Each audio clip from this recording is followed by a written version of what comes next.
Ni haki yetu kufanya maandamano, ni haki yetu. Tumesoma katiba, tumeelewa, tumesoma katiba. Nairobi is on fire, not from chaos, but from burning demand for justice.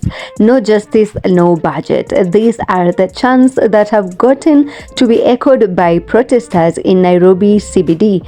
These four words have become the heartbeat of Kenya's youth, who are flooding the streets with one clear message: they are done being ignored.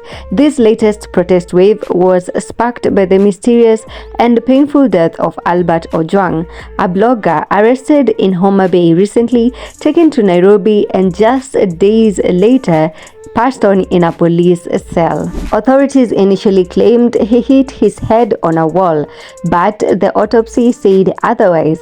Severe head and neck injuries were revealed, indicative signs of assault. It is not true. He did not hit his head against the wall, but that is the report that we had from the word go. I tell my apology on behalf of the National Police Service because of that information. Kenyans have heard this before, the excuses, the cover-ups, and now people are saying enough is enough. An average Kenyan youth who dares to speak the truth now lives in fear. Fear that a Subaru may come and whisk them away at night. Not for stealing, not for killing, but for speaking. Speaking against a broken system. A system feeding on our future and our resources. Some of us have been tortured and brutally silenced. Some of us have disappeared. No one knows where to. None of us dies in silence anymore. If they kill one, they kill all. If they want to kill, let them kill all of us. Today, a massive crowd of young Kenyans converged on Nairobi's central business district, shouting, "No justice, no budget." No justice, no budget. No justice, no budget. No justice, no budget. No justice, no budget. Their fire, the death of blogger Albert Ojuang in police custody, and frustration with ongoing extrajudicial killings ignored for far too long.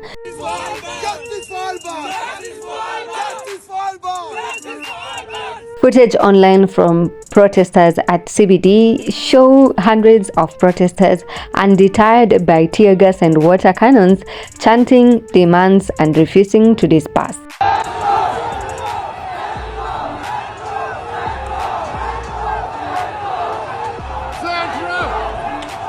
Security forces have been out in full force as well. Reports confirm continued use of tear gas and rubber bullets to disperse the protesters. Water cannons have also been spotted in the region, and some protesters have suffered injuries, though the exact number isn't clear yet. But this has not stopped the youth. They are back on the streets calling out grave injustice and refusing compromise. Because the sovereignty of life of Kenyans has become a privilege to a select few in this nation. We cannot have the constitution giving us a right to life and then someone takes it upon themselves to take away your life. Kwani any God? The constitution says that the people shall, and we shall be out on the streets agitating for a better Kenya. Ndo tu tumeanza, leo tumeanza na justice for Ojwang. Lakini mkijua tunakaa kwa hizi streets for reject finance bill. Tunakaa kwa hizi streets because we want compensation. For Rex, we want compensation. For Kennedy, we want compensation. And this government, sasa lazima wafike 2027 by the way. Kwa hizi streets wakijua ni half term.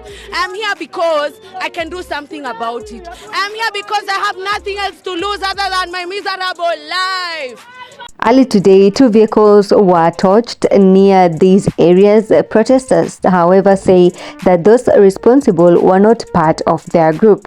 Reports have it that goons were hired to infiltrate the crowds and tarnish the name of this peaceful movement. By doing such things as setting cars on fire, this isn't new. Last June's Gen Z protests suffered the same fate, with hired troublemakers attacking peaceful crowds to justify a police crackdown. Today, the Treasury CS John Mbadi was set to roll out the 2025-2026 financial budget, and this is the reason behind the chanting "No justice, no budget." However, the Treasury CS John Mbadi still went ahead and rolled out the budget aimed at meeting IMF conditions, but this has not stopped the youth either way. Recent reports say that the protesters are now headed towards a central police station.